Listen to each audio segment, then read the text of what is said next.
Bienvenue. Aujourd'hui, on va creuser une question qui revient beaucoup avec l'IA, le fameux prompt parfait.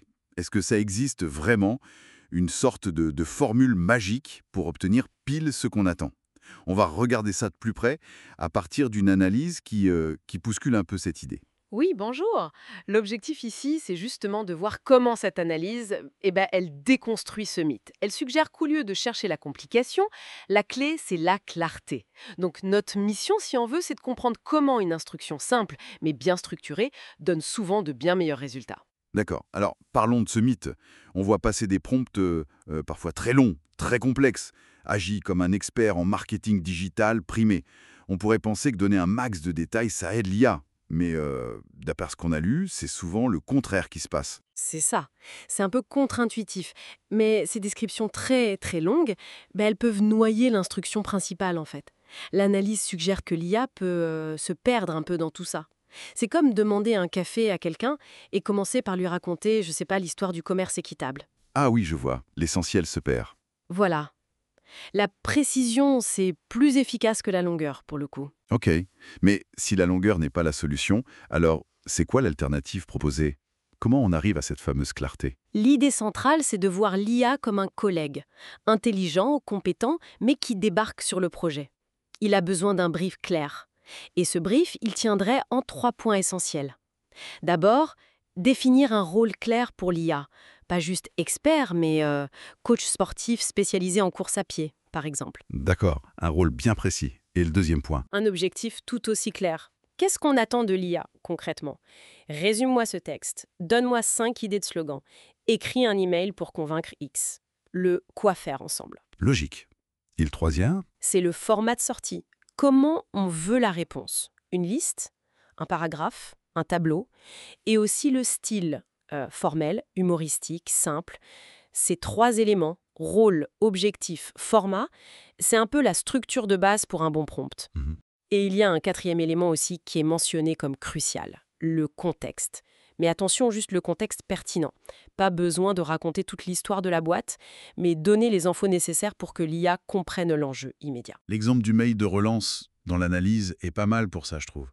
Au lieu de dire «aide-moi à relancer un prospect», on dirait plutôt «tu es rôle commercial, ton objectif c'est de relancer Monsieur Dupont qui n'a pas répondu au devis Y depuis 10 jours. Le format attendu, un email court, pro, mais sympa, pas plus de 5 lignes. Contexte, le client semblait très intéressé au début». Exactement. Et là, le résultat sera probablement bien meilleur. La structure guide l'IA sans la noyer. Et ça marche pour tout, hein, pour un plan d'article, pour une synthèse de réunion. Donc rôle, objectif, format et le bon niveau de contexte. Ça a l'air assez simple finalement. Mais j'imagine qu'il y a quand même des erreurs à éviter, non? Des pièges classiques? Ah oui, bien sûr. L'analyse en liste quelques-uns. Un piège courant, c'est de vouloir absolument tout mettre dans un seul et unique prompt, un prompt géant.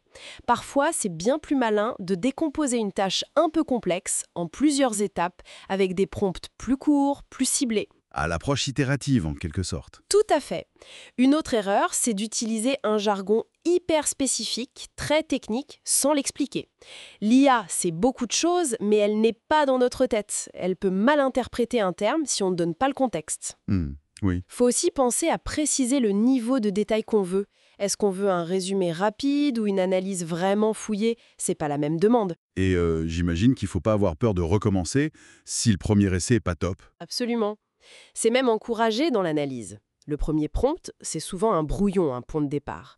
L'améliorer en fonction de ce que l'IA répond, ça fait partie du jeu.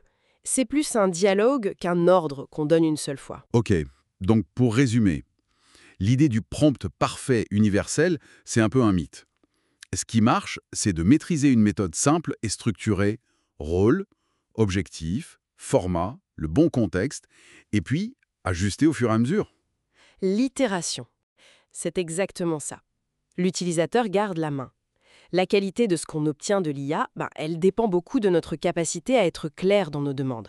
La précision des consignes, c'est vraiment la clé. Et ce qui est intéressant, peut-être pour finir, c'est qu'en maîtrisant cette simplicité rôle, objectif, format, ça pourrait paradoxalement ouvrir la porte à des usages plus créatifs, plus riches de l'IA. Une fois qu'on a une base claire, on peut commencer à demander des choses plus fines, plus nuancé. Tout à fait, c'est une bonne réflexion. D'ailleurs, pour ceux que ça intéresse d'aller plus loin sur ces techniques d'affinage, l'analyse qu'on a utilisée mentionne une ressource sur horizondulo.net.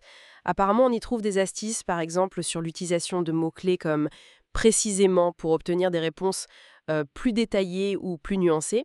Ça peut être une piste intéressante à explorer. Merci de nous avoir écoutés. Retrouvez 3 minutes chrono, le podcast d'Horizon Duo, chaque semaine. Abonnez-vous sur Spotify, YouTube ou sur horizonduo.net. À très vite pour un nouvel épisode.